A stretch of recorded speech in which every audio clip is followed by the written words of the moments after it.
죽음에서 살려주신 절대신 하나님. 10번째 사연. 적이 나무 뒤에서 총구를 겨누어 죽기 3초 전의 노인 이야기. 1967년 초 베트남 전투작전 때 대대장의 지휘하에 우리 1대대 3중대는 차이산을 깊숙이 파고들어 사레오산까지 일주일 동안 산악 수색 작전을 하게 되었다. 이 지역을 중심에서 적들의 군사기지를 포위하고 소탕하기 위함이었다. 이는 백마부대의 1967년 첫 작전인 마두 1호 작전이었다. 우리 3중대는 일주일 동안 산 정상까지 수색 작전을 했지만 적 베트콩은 한 명도 발견하지 못했다. 내가 속한 1소대는 해가 질 무렵 산 능선에 천막을 쳐놓고 날이 어두워질 때 적들이 움직이는 상황을 살피며 계곡을 내려다보았다. 이때 적들이 나무숲 사이로 숨어가며 우리가 작전하고 온 산 너머로 아군의 눈을 피해 다시 되돌아가고 있는 것이 보였다. 드디어 적을 발견한 우리 부대는 순간의 기회를 놓치지 않고 집중 사격을 퍼부었다. 150m 거리에서 적들이 쓰러지는 것이 보였다. 망원경으로 보면 코앞에 있는 것으로 보이기 때문이다. 이날 전투가 끝난 후 모든 분대원들은 일방적으로 적을 공격해서 아군 한 명도 다친 사람 없이 대전과를 세웠다고 너무 좋아했다. 다음 날 아침이 밝으니 소대장으로부터 어제 사격한 곳에 몇 명이나 베트콩들이 죽었는지 시체를 확인하고 총은 몇 정이나 있는지 확인하라는 명령이 떨어졌다. 분대장은 이 병사 저 병사에게 가라고 했으나 서로 몸을 사리고 모두 가기를 꺼려했다. 시체 확인을 하러 가는 것은 무엇보다도 최고의 위험이 따르는 일이기 때문이다. 시체를 확인하러 가면 적이 숨어있다 공격하기 때문에 많이 죽는다. 그러므로 서로 안 가려고 한다. 분대장은 평소 껄끄럽게 보던 나와 부분대장 유근태 병장을 지목하며 천생 너희들이 시체 확인하러 가야 되겠다 하고 싱긋 웃는다. 나와 유병장 역시 가기 싫었지만 갔다 오겠노라고 대답했다. 유근태 병장과 나는 계곡으로 내려가기 전에 전날 사격한 지점을 먼저 위에서 자세히 내려다보며 위치가 어디쯤인지 살펴보았다. 위에서 쳐다보니 직선거리 150m쯤 되었다. 아름드리 큰 나무가 있고 옆에는 큰 바위들이 보였다. 멀리에서 이 목적지를 머리에 익힌 후 단독 군장에 무전기를 휴대하고 유병장과 나는 내리막길 골짜기를 향해 조심성 있게 출발했다.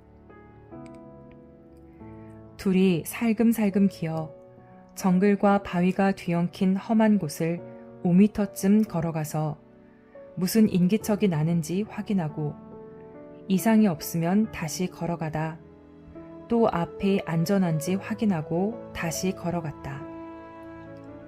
이를 수십 번 반복하며 초긴장 속에서 목표 지점을 향해 내려갔다. 이렇게 1시간 가까이 땀으로 목욕을 하며 내려갔을 때 목적지까지 어느 정도 온 것 같았다. 화약 냄새가 풍기는 것을 보니 거의 온 것 같은 느낌이었다. 우리는 사방을 기웃거리며 적들의 시체가 있는지 찾아보았으나 아무런 흔적도 없었다. 위에서 볼 때는 큰 나무, 큰 바위 지역을 간단하게 찾을 것 같았는데 실제로는 정글을 우회하면서 오느라 200m나 더 왔기 때문에 막상 내려와 보니 지역 분별을 할 수가 없었다. 성질 급한 유근태 병장은 자기가 앞에서 가며 찾아보겠으니 나에게 뒤따라오라고 말했다. 내가 앞에 가다가 이제부터는 유병장이 앞에 가게 되었다. 이후에 알고 보니 이때 하나님은 적이 앞에 숨어 있음을 보고 순서를 바꿔주신 것이었다. 유근태 병장은 총 자물쇠를 풀고 적이 나타나면 즉시 쏘려고 옆구리에 총을 대고 바위 위에 낀 미끄러운 이끼를 조심스럽게 밟으며 긴장하면서 내 앞에서 걸어 올라갔다. 나도 긴장하고 사방을 살피며 사주 경계를 했다. 앞에 간 유병장이 먼저 가서 안전하다고 신호를 보내면 내가 올라가려고 앞만 쳐다보고 있었다. 유병장이 살금살금 경사진 곳을 올라갔다. 바위 위로 조금 올라가다가 뒤를 돌아보며 나에게 손짓했다. 이 근방 같다고 하며 가던 앞쪽을 두리번거리고 쳐다보는 것이 보였다. 나도 앉아있는데 화약 냄새가 수시로 많이 풍겼다. 그래서 여기가 확실하구나 라고 판단하고 긴장하고 있었다. 나와 유병장의 거리는 6m쯤 떨어져 있었다. 유병장은 앞에 가로막힌 2m도 넘는 높은 바위를 원숭이처럼 살살 기어 올라갔고 나는 밑에서 사주 경계를 하며 쳐다보고 있었다. 그런데 유병장이 바위에 올라간 지 한참 지났는데도 아무런 신호가 없기에 안전한가 보다 하고 나는 일어나서 2m나 넘는 높은 바위턱을 밟으며 기어 올라갔다. 다행히 발을 디딜 만한 턱이 있었다. 한 손에는 옆구리에 총을 끼고 다른 한 손으로는 바위를 잡고 올라갔다. 그런데 이게 웬일인가? 유병장은 바위에 엎드려 있었다. 앞으로 꼬꾸라진 자세로 총과 철모까지 바위에 떨어뜨린 채 엎드려 있었다. 나는 당황하여 옆구리에 총 자세로 일어서서 무슨 일인지 사방을 둘러보며 살폈다. 3m 앞에 한 아름 반이나 되는 큰 나무가 서 있는데 자세히 보니 그 나무 옆으로 적의 얼굴 반쪽이 보이며 총을 내게 겨누고 있는 것이었다. 그때 그의 눈과 내 눈이 마주쳤다. 그 눈에는 살기가 서려 있었고 나를 쏘기 위해 매서운 눈으로 총을 겨누고 있었다. 그 순간 나는 온몸이 굳으며 앞이 캄캄해지고 현기증이 났다. 눈도 흐려지고 정신도 흐려졌다. 다시 눈을 크게 뜨고 쳐다보니 총구를 내게 겨누고 있는 자는 적이 틀림없었다. 나는 한 손에 총을 들고 있기는 했지만 총을 어깨로 올릴 힘도 없고 조준할 정신도 없었다. 적은 큰 나무 뒤에 숨어 있었기 때문에 한쪽 얼굴과 한쪽 무릎만 보였다. 나보다 앞에 갔던 유병장은 이 적을 보고 정신을 잃고 쓰러진 것이 분명했다. 아, 나도 그 순간 정신이 오락가락했다. 쓰러질 것만 같았다. 내 앞에 적은 내가 정신 못 차리고 장승처럼 멍하니 서 있는 것을 보고 몸과 얼굴을 옆으로 더 내보이며 정확히 내게 총을 쏘려고 내가 있는 쪽으로 총구를 더 들이대며 조준하고 있었다. 그때 우리가 전날 해질 무렵 총을 마구 쐈던 사람인 줄 알고 보복하기 위해 나무 뒤에 숨어서 죽음을 피해 계획적으로 기다리고 있었던 것이다. 이 순간 적이 총을 빵 하고 쏘는 듯했다. 이때 나는 소리도 지르지 못하고 아, 이 바위에서 죽는구나. 이 바위에서 죽기 위해 22년 동안이나 몸부림을 치면서 인생에 갖은 고통을 당하면서 살아왔구나. 아, 인생이 허무하다. 전쟁터의 목숨은 일순간이로구나. 이런 날이 올 줄이야 하고 생각했다. 이때 나에게 신의 음성이 들려왔다. 배가 가면 어디까지 가겠느냐 하고 묻기에 나는 물 끝까지밖에 갈 수가 없습니다 라고 대답했다. 이어서 철길을 떠난 열차가 어디까지 가겠느냐 라는 영음이 또 들려와서 레일 끝까지밖에 갈 수 없습니다 했다. 내 대답이 끝나자 이와 같이 너도 생명의 종착역에 왔노라. 내 생명이 다했노라 하는 음성이 마음으로 들렸다. 이 죽음은 피할 수도 없고 1분도 연장할 수 없는 자리였다. 어머니를 부를 경황도 없고 아버지를 부를 경황도 없는 순간이었다. 이 순간 죽기 3초 전에 누가 나를 구원할 자 있으랴. 사랑하는 부모가 이 상황을 안다 할지라도 어떻게 구할 수 있으랴. 만일 사랑하는 애인이 이 상황을 안다 해도 구할 수가 있으랴. 한 나라의 왕이 이 상황을 안다고 살려줄 수가 있으랴. 또 위에 있는 전우들이 쳐다보면 나와 유병장도 보이고 적도 보이는 거리에 있었지만 애간장 타는 이 심정을 알고 당장 내려와 살려줄 수 있으랴. 아, 이 세상에 믿을 사람이 누가 있으랴 하고 생각했다.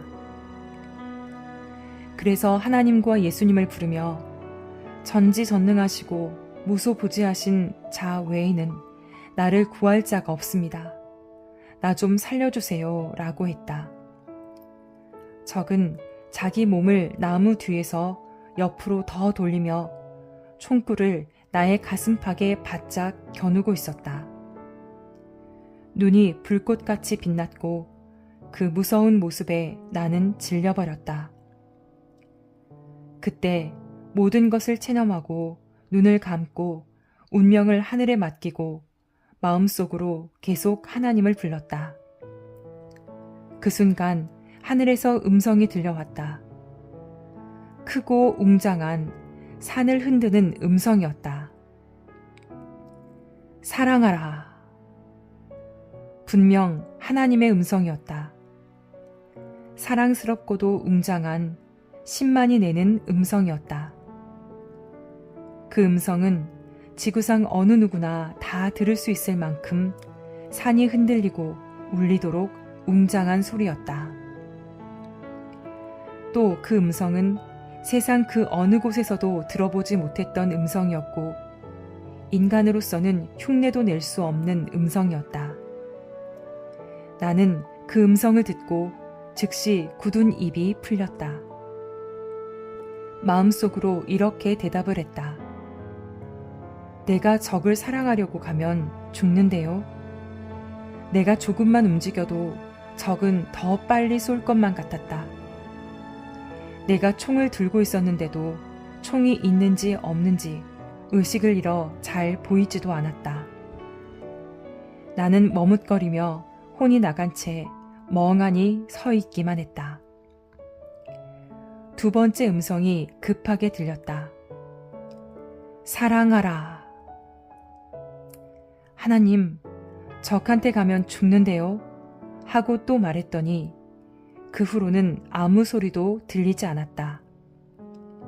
적이 금방이라도 총을 쏠 것 같은 예감이 들었다.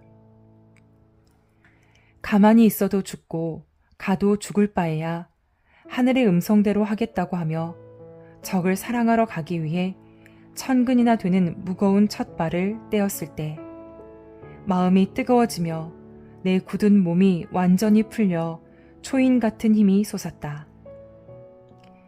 나는 두 눈으로 적의 눈과 1mm도 어긋나지 않게 적을 쳐다보며 두 번째 발자국을 떼었다. 적은 내가 걸어가는 모습을 총의 가늠 구멍으로 똑바로 쳐다만 보고 있었다. 하늘의 음성을 듣고 정말 죽으면 죽으리라 각오하고 가는 발걸음이었다. 그러자 그 순간 적이 내 여동생으로 보였다. 깜짝 놀라 총을 집어던지고 영자야, 내가 왜 여기 왔어? 하며 내 여동생 이름을 부르며 달려들었다. 그의 어깨를 잡고 흔들면서 어찌 여기에 왔느냐고 하며 얼마간 흐느껴 울다 보니 내 앞에 있는 사람은 아까 본 적이었다. 하나님은 내가 안 가고 머뭇거리니 성령과 함께 감동시켜 내가 적에게 가도록 그가 내 여동생으로 보이게 능력을 부리신 것이었다. 나는 적 베트콩을 껴안고 울음을 터뜨리며 너는 나에게 아무런 해도 주지 않았는데 왜 나는 너를 죽여야 하고 나는 너에게 아무런 해도 주지 않았는데 왜 너는 나를 죽여야 하느냐 라고 말했다. 그도 그렇게 생각한다는 듯이 나를 껴안고 엉엉 울어댔다. 그 순간 평소에 알아들을 수 없었던 베트남 말을 알아듣게 되었다. 그도 내 말을 알아듣고 있었으니 정말 표적이 일어난 것이다. 베트콩과 나는 서로 겨누던 총을 집어던진 채 이렇게 40분 동안이나 서로를 붙들고 너와 내가 왜 서로를 죽여야 하냐 하면서 가슴 뜨겁게 울었다. 그런데 갑자기 적 베트콩은 뭔가 생각났다는 듯이 놀란 표정을 하고 오른손을 급히 자기 엉덩이 밑에 대며 엉덩이를 서서히 들면서 바짝 긴장했다. 내가 뭐냐고 물으며 어깨를 흔드니 내 손을 밀치며 위험하다고 뒤로 물러나라고 했다. 나는 그가 왜 그러는지를 눈치채고 위험한 일이 있으면 내가 한다고 손을 적의 엉덩이 밑으로 넣으니 고개를 좌우로 흔들며 자기가 한다고 했다. 조금 있으니 그는 엉덩이 밑에서 수류탄 하나를 꺼내어 쥐고 있었다. 그 수류탄은 안전핀이 없었다. 알고 보니 적 베트콩은 시체를 확인하러 온 우리를 쏴 죽이고 자기도 자살해 죽으려고 안전핀을 빼놓은 수류탄을 깔고 앉아 있었던 것이다. 전날 우리 아군들이 쏜 총에 다리를 맞아서 일어나 걷지를 못하니 도망갈 수도 없어서 만약 총으로 우리를 못 쏴 죽이면 안전핀을 빼놓은 수류탄을 순간 터뜨려 우리도 죽이고 자기도 죽으려고 이중 장치를 무섭게 해놓았던 것이다.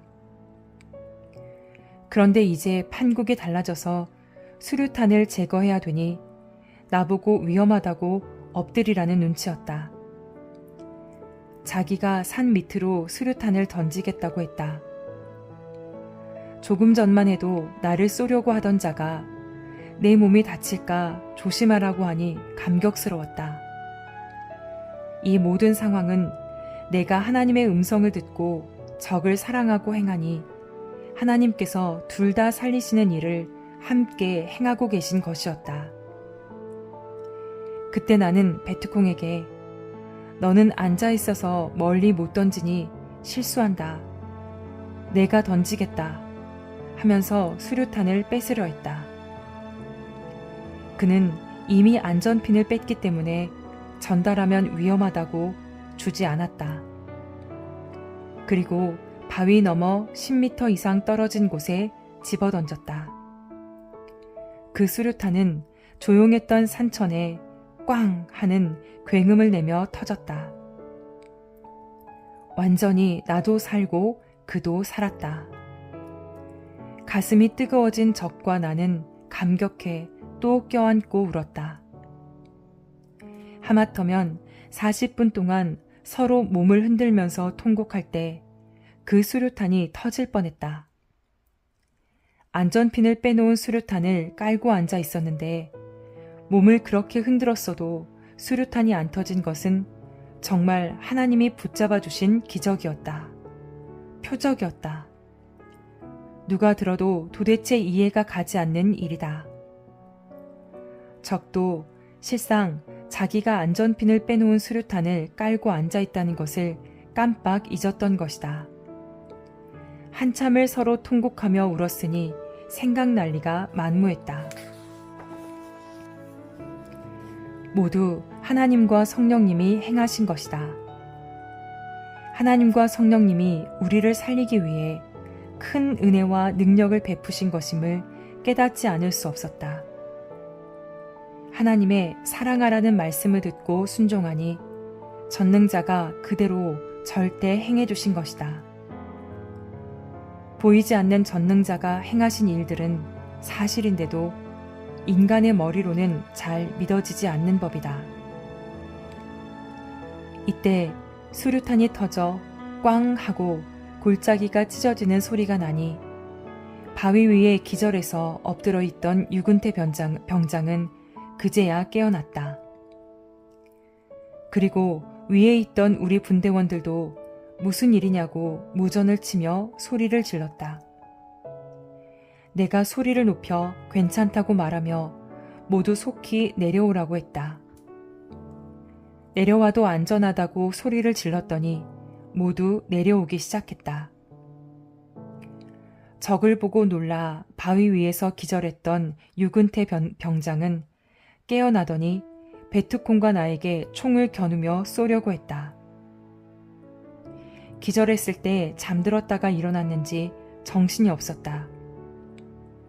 나는 유병장에게 나 정상병이야 라고 고함을 질렀다. 유병장은 일어나자마자 눈앞에 있는 적을 보고 정신이 혼미해 나를 미처 못 본 것 같았다. 조금 전에 적이 자기를 저격하려고 했던 것만 기억하고 순간 총을 쏘려고 했던 것이다. 20발을 장전한 M16 총은 한 번 방아쇠를 잡아당기면 누구든지 벌집이 되어버린다. 유병장은 아직도 정신이 들지 않아 총을 어깨에 올리려고 또 폼을 잡았다. 나는 급히 쫓아가 총열을 잡고 총을 빼앗았다. 유병장은 나를 보고 왜 적을 쏘지 않느냐고 고함을 쳤다. 나는 그의 멱살을 잡고 나까지 쏴 죽이려고 하느냐고 화를 내며 정신 차리라고 멱살을 잡고 몇 번 흔들었다. 정말 정신이 없어 모두 적으로만 보고 있었다. 한참 말을 하니 그제야 정신이 나서 얼굴에 화색이 돌았다. 하마터면 유근태 병장에게서도 총을 맞아 큰일 날 뻔했다. 그 후 내가 하나씩 설명해 주었더니 유병장은 놀라며 하나님이 우리를 살렸다고 감격해 울었다. 그리고 적을 잘 데려가서 살려주자고 하였다.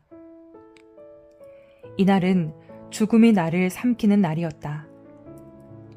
적의 총에 맞아 죽을 곱이 1번, 수류탄이 터져서 죽을 곱이 2번, 정신 못 차린 유병장의 총에 맞아 죽을 곱이 3번. 이렇게 한자리에서 3번이나 죽음이 닥쳤다. 이 죽음은 피해갈 수가 없었다. 꼭 죽을 것인데 살아난 날이었다. 전지전능으로 생명을 주관하시는 하나님만이 살리실 수 있다. 그 하나님이 나를 살리셨다. 성령은 나를 불같이 감동시키셨다. 적을 사랑하라는 말씀을 하시고 말씀에 순종하게 하여 나를 살리신 것이다. 이 글을 쓰면서 생각할 때 죽음이 나를 피해갈 수도 없고 내가 죽음을 피해갈 수도 없었다. 오직 전지전능하신 하나님과 성령님께서 모두 살려주셨다. 나를 이 시대에 쓰시고자 살려주신 것이라고 양심에 하나님의 영음이 들려온다. 이때 하나님과 성령님은 나도 총을 못 쏘게 감동과 감화를 주셨고 적도 나에게 총을 못 쏘게 역사하셨다. 그랬으니 그 베트콩이 나에게 총을 쏘지 않은 것이다. 하나님과 성령님께서 적과 나 모두에게 능력과 권세로 역사하신 순간이었다. 그리하여 둘 다 살았다. 이런 일을 실제로 자신들이 당했다고 생각해 보아라. 전지전능하신 존재자만이 살릴 수가 있는 것이다. 사랑하면 이같이 산다. 전지전능하신 하나님의 음성, 사랑하라. 그 말이 죽음에서 사는 길이었다. 그 말대로 하니 살게 된 것이다. 하나님이 행하신 이 기적의 역사는 나뿐만 아니라 온 인류가 깨닫고 생명을 사랑하며 살라는 하나님의 말씀대로 살아야 되겠다. 인생을 살아가는 데 있어 이와 같이 서로 사랑해야 죽지 않고 산다는 것이다. 전쟁터에서뿐만 아니라 생활의 터전, 삶의 세계에서도 그러하다 함이다. 이 글은 계획적으로 하나님이 생명을 주관하시며 행하신 일을 낱낱이 쓴 것이다. 모두 나와 같이 죽음의 경지에서 하나님이 살려주신 것을 깨닫고 자기를 살려주신 하나님을 믿고 육신도 잘 되고 영혼도 하늘나라에서 영원토록 살기를 바란다. 그리하라고 하나님은 이 글을 나로 하여금 쓰게 하신 것이다. 일단 우리는 적 베트콩을 부축하여 지형이 보다 반반한 자리로 옮겼다. 나와 유병장과 베트콩은 마주 둘러앉았다. 이제는 총도 집어 던지고 몸에 지니고 있었던 탄띠도 끌러 집어 던지고 평화롭게 둘러앉았다. 베트콩이 손이 목으로 가더니만 무언가를 꺼냈다. 햇빛에 반짝거리는 금 목걸이였다. 목걸이 끝에 대롱거리는 것을 보니 십자가였다. 나는 머리에 찡한 충격을 받으며 가슴이 뭉클했다. 십자가 목걸이를 하고 다니면 기독교인이 아닌가? 나도 기독교인인데. 크리스천? 하고 물으니 그렇다고 고개를 끄덕였다. 나도 크리스천이라고 하면서 주머니 속에 있던 작은 성경책을 꺼내 보이며 바이블 했다. 그는 놀라고 반가워하면서 내 손을 잡았다. 그의 목걸이를 보니 우리가 보통 사용하는 십자가보다 3배나 컸다. 십자가가 큰 경우는 대개 가톨릭이다. 종교가 가톨릭이 맞느냐고 물어보니 맞다고 했다. 가톨릭이나 개신교나 같은 신앙의 한 형제들이다. 이렇게 나는 적도 나와 같은 신앙의 혈통임을 확인하고 다시 그를 껴안고 뜨거운 눈물을 흘렸다. 그도 마찬가지였다. 흔히 베트콩들은 한 발씩 나가는 총열이 긴 장총을 소지하고 다니는데 이 베트콩은 연발로 쏠 수 있는 공격용 총을 가지고 있었다. 나는 그에게 사랑하라는 하나님의 큰 음성을 듣고 쫓아간 것이라고 말했더니 자기도 그 순간 사랑하라는 음성을 듣고 감동을 받았다고 말했다. 적 베트콩도 하나님을 믿는 신앙인으로서 동일하게 그 음성을 들었음을 확인하게 되었다. 평소 같으면 이처럼 어려운 말은 알아들을 수 없었다. 그러나 이날은 서로 말이 막히지 않고 다 통했다. 그런 가운데 서로 눈물을 한없이 흘리면서 울었다. 하나님이 함께 하시고 성령님이 감동으로 행하신 자리였다. 결국 지구촌은 하나님을 믿으나 안 믿으나 알고 보면 하나님 안에 한 형제들이다. 그래서 아까 베트콩을 내 여동생으로 보여준 것임을 깨닫게 되었다. 실상 형제들끼리 싸우고 전쟁하고 죽이고 있는 것이었다. 왜 우리는 이렇게 싸워야 하나? 왜 죽여야 하나? 생각할 때 하나님 안에는 미움도 없고 죽임도 없는데 하나님을 벗어나 사니 이같이 된 것이었다. 그래서 예수님께서 원수를 사랑하라, 마음과 뜻과 목숨을 다해서 하나님을 사랑하고 형제를 사랑하라 하고 말씀하신 것임을 더욱 깨닫게 되었다. 하나님은 적을 죽이지 않으면 자기가 죽는 처지에서도 어떻게 하는지를 보신다. 그 적을 형제로 대하면 하나님도 형제같이 대해주시고, 사랑하는 애인으로 대하면 하나님도 애인같이 대해주시며 기적을 일으켜주신다. 사랑만이 죽음을 피하게 했고, 하나님의 말씀에 순종할 때 죽음을 피하게 하셨다. 전능하신 하나님의 음성이 곧 생명의 말씀이었다. 하나님은 살아계셔서 말씀도 하시고 생명을 도우며 살리신다. 이와 같이 나타나시며 전지전능을 베푸신다. 위에 있던 분대원들이 내려왔을 때 우리가 자초지종을 말해서 모든 상황을 알게 되었다. 적들이 주위에 7, 8명 죽어있는 것을 확인하고 생포한 적만 없고서 산기슭으로 내려왔다. 적의 생명까지 사랑하니 하나님이 죽음에서 살려주신 날이었다. 그리하여 적도 살고 나와 전우도 살았다. 하나님의 음성을 들었기에 절대자의 그 음성대로 행하여서 산 것이다.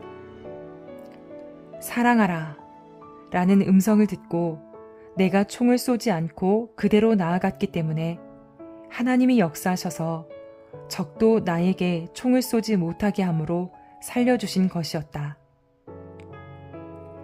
원수를 살려줌으로 자기도 사는 하나님의 천륜의 법칙을 깨달아야 되겠다. 적을 죽여야 사는 것이 아니라 적을 살려줘야 나도 산다는 것이다. 적도 나도 하나님의 자녀들이고 사랑하는 자들이다.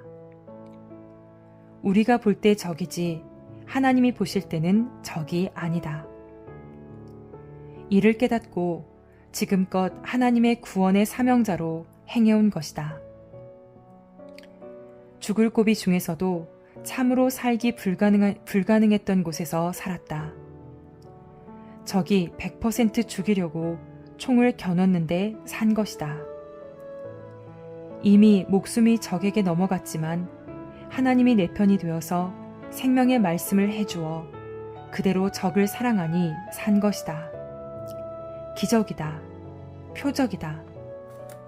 전능자 하나님의 뜻이다. 하나님은 절대자로서 불가능한 것이 없으시고 전지전능하시다. 생명은 하나님께 달려있다. 실제 겪은 내가 사실 그대로 썼다. 표현할 단어가 없어서 더 깊이 못 쓴 것이 아쉬울 뿐이다. 전능하신 하나님이 나타나셔서 행하신 모든 것을 표현할 단어가 더 이상 없어 정말로 답답하고 아쉽기만 하다. 이 글을 쓰면서 하나님께 말하기를 하나님이 행하신 이 사실을 50년 동안 간증해 오면서 전했습니다. 하니 하나님은 내가 너를 살려준 보람이 있다 하셨다. 그리고 이 책을 써서 1000년 동안 후손들에게 보게 하겠으니 그때 오래전 일들을 다 기억나게 해주세요 라고 말하니 그러자 하고 말씀하셨다. 이 책을 쓸 때도 하나님은 내 앞에 서 계시며 내가 했노라, 내가 너를 살렸노라 하셨다. 하나님의 그 모습은 얼굴이 해같이 빛나 똑바로 볼 수가 없었다. 빛나는 옷이 땅에 끌리는데 광채가 나고 있었다.